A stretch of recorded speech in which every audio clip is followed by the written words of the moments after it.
दोस्तों नमस्कार, आप देख रहे हैं जनपद मिरर। उत्तर प्रदेश के विधानसभा चुनाव में बीजेपी को ऐतिहासिक जीत मिली है। 37 साल में पहली बार ऐसा हो रहा है जब किसी सत्ताधारी दल को उत्तर प्रदेश की जनता ने दोबारा राज्य की कमान सौंपी है। बीजेपी को मिली इस ऐतिहासिक जीत ने कई रिकॉर्ड तोड़े हैं। उनमें से एक रिकॉर्ड सोनभद्र में भी टूटा है। आजादी के बाद पहली बार सोनभद्र के दुद्दी विधानसभा में कमल खिला है। यूं तो परिणाम के बाद सोनभद्र की चारों सीट बीजेपी के खाते में है, लेकिन राजनीतिक पंडितों के मुताबिक चुनाव के पहले तक सोनभद्र की 4 सीटों में से 3 सीट सपा के खाते में जाते दिख रही थी। अब सवाल यह उठता है कि चुनाव प्रचार के अंतिम दिन और मतदान के पहले ऐसा क्या हुआ कि जनता बीजेपी के पक्ष में चली गई और उसे चारों सीट पर जीत मिल गई। इसी पर है आज का हमारा खास कार्यक्रम। इस कार्यक्रम में आज हम अलग अलग विधानसभा के उन पत्रकारों से बात करेंगे जिन्होंने पूरे चुनाव भर गांव-गांव जाकर जनता के बीच काम किया और उनके मूड को जाना और रिपोर्टिंग भी की। तो आइए देखते हैं कैसे खिला कमल। किसी भी पार्टी का जो सबसे महत्वपूर्ण जो है अंग होता है वो निचले स्तर का कार्यकर्ता होता है। निचले स्तर से लेकर के ऊपर का जो संगठन से संबंधित इन लोगों का जो है ढांचा रहा है बहुत मजबूत है। और निश्चित रूप से सरकार ने कोरोना संकट में बढ़ चढ़ करके गरीबों की देखरेख किया। अनाज और तमाम विकास योजनाएं जो है चलाई गई और जिसका प्रभाव जो है निचले से ऊपर तक बना रहा। और मोदी जी और योगी जी का जो है ये जो है बराबर जो है वो बने रहे कोरोना संकट में भी। लोगों को लगा कि हाँ हमें कोई जो है देखने वाला है, हमें कोई समझने वाला है, जिसका असर सब पे पड़ा। जनता के पास तमाम समस्याएं रही हैं, लेकिन विपक्ष के लोग कभी उसके लिए मुखर नहीं हुए और निश्चित रूप से जातिगत समीकरण भी रहा है और पिछड़ी जाति का वोट कहीं न कहीं सत्ताधारी की पिछड़ी और दलित वोट सत्ता की तरफ अग्रसर हुआ, जिसके कारण भाजपा को प्रचंड बहुमत मिला।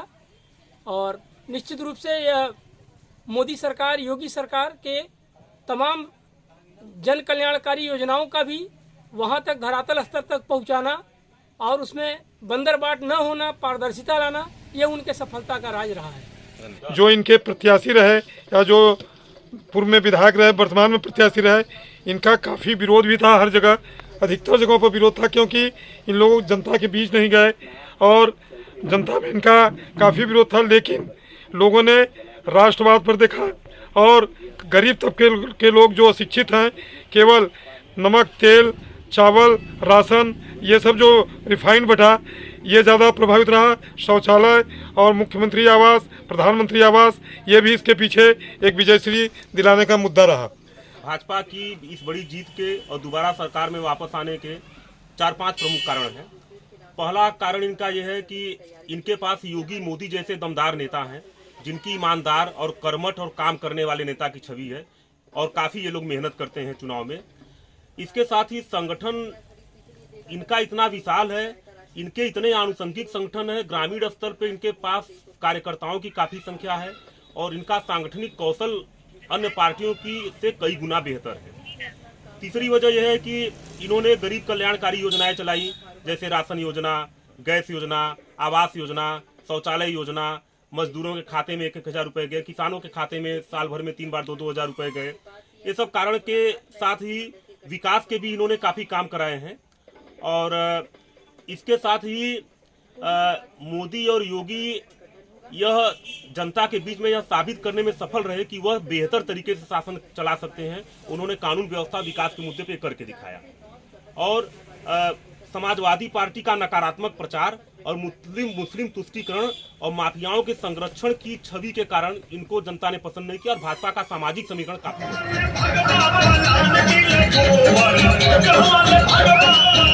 राबर्ट्सगंज विधानसभा में अंतिम क्षणों में विकास मुद्दा गौण हो गया। यहाँ लोग राशन फैक्टर तो एक बड़ा मुद्दा था जिसको लेकर बीजेपी की वोटिंग हुई, मगर लोग अभी भी मोदी योगी का जो करंट है लोगों के बीच, अभी भी उनकी सरकार लोग चाहते हैं, उसने एक बड़ा मतलब बीजेपी की जीत में एक महत्वपूर्ण भूमिका अदा की। और अंतिम समय में सपा के साथ एक बहुत बड़ी दिक्कत है कि जब भी उनका कोई कार्यक्रम होता है, जुलूस निकलता है, तो उनके कार्यकर्ता अति उत्साहित हो जाते हैं।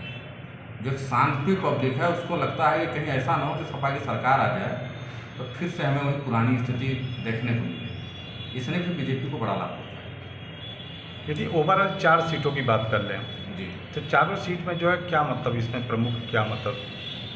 चारों सीटों में मोदी योगी फैक्टर काम किया है, क्योंकि यहाँ जो सपा के प्रत्याशी थे उनका ग्राउंड वर्क बहुत मजबूत था। मैं शुरू से देख रहा था, उसके चलते यहाँ नज़दीकी लड़ाई देखने को।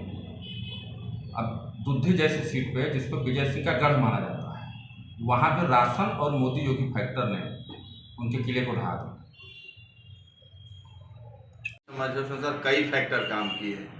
मोदी जी आए तो पिछले कोरोना काल से लगाया जो गरीबों में इमदाद बांटी गई, उस इमदाद से कुछ वोट प्रभावित जो थे हुए, जो मायावती के वोट थे वो कम हुए कन्फर्म।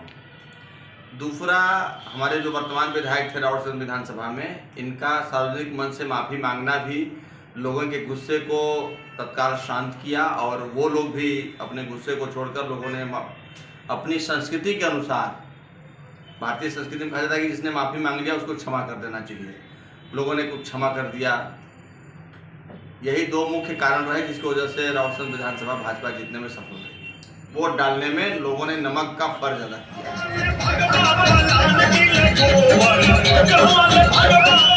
तो यहाँ मूलभूत सुविधाओं का बहुत अभाव रहा है, जैसे चिकित्सा, शिक्षा और इसके साथ साथ गरीबी रेखा के नीचे काफ़ी लोगों की संख्या है। तो इस बार जो मोदी जी ने और योगी जी का जो फैक्टर चला, जो जादू चला, इसके पीछे जहाँ तक मैं समझता हूँ कि यह जो 5 किलो प्रति व्यक्ति के हिसाब से जो राशन जो दिया गया गरीबों को, और इसके साथ साथ उनको आवास उपलब्ध कराए गए, तो बिजली की भी व्यवस्था पहले से बेहतर हुई, भ्रष्टाचार पर अंकुश लगा। तो इन सारे चीज़ों के वजह से लोगों ने मन बनाया और विशेषकर यहाँ के जो आदिवासी समाज के लोग हैं वह काफ़ी तादाद में बीजेपी को उन्होंने मतदान काफ़ी उत्साह से किया। और बाकी जो बाजारी क्षेत्र की जनता है उसमें भी इनका वोट प्रतिशत पहले के अपेक्षाकृत बढ़ा है। और कुल मिला जुला करके जो नीतियां हैं भाजपा की वो गरीबों के हित में रही हैं। इसी के वजह से लोगों ने ज़बरदस्त उत्साह के साथ भाजपा के पक्ष में मतदान किया। इसके वजह से दोबारा संजय गुण जो मंत्री भी रहे हैं और इनको फिर से दोबारा जनता ने मौका दिया, अवसर दिया कि एक बार फिर कुछ और बेहतर कर सकें।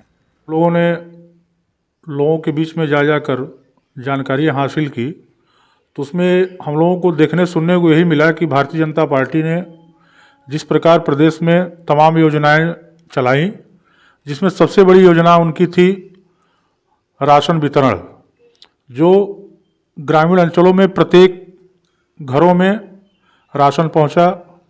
और ऐसी स्थिति में लोगों ने देखा कि यही एक सरकार है जो हम लोगों को हर प्रकार की सुविधाएं उपलब्ध करा रही है, जिसमें राशन जैसी महत्वपूर्ण योजना इनकी 100% लागू हुई। और साथ ही महिलाओं ने भी बढ़ चढ़ कर इसमें प्रतिभाग किया इस मुद्दे पर कि महिला सुरक्षा को लेकर यह सरकार जो है बहुत अच्छा काम की। और साथ ही प्रधानमंत्री आवास और शौचालय, विद्युत आपूर्ति जैसी तमाम जो है कि जो सुविधाएं थी, यह लोगों को लगा कि नहीं, यह सरकार में हमको अच्छे ढंग से मिल रहा है। इसी मुद्दे पर लोगों ने भाजपा को वोट दिया, जिसकी वजह से प्रचंड बहुमत के साथ प्रदेश में भाजपा ने एक बार पुनः सरकार बनाने में अपनी सफलता हासिल की।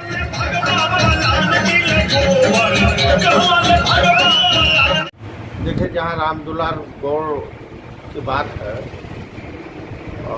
वास्तव में 42 साल का इतिहास और जो रिकॉर्ड था उन्होंने ध्वस्त किया है।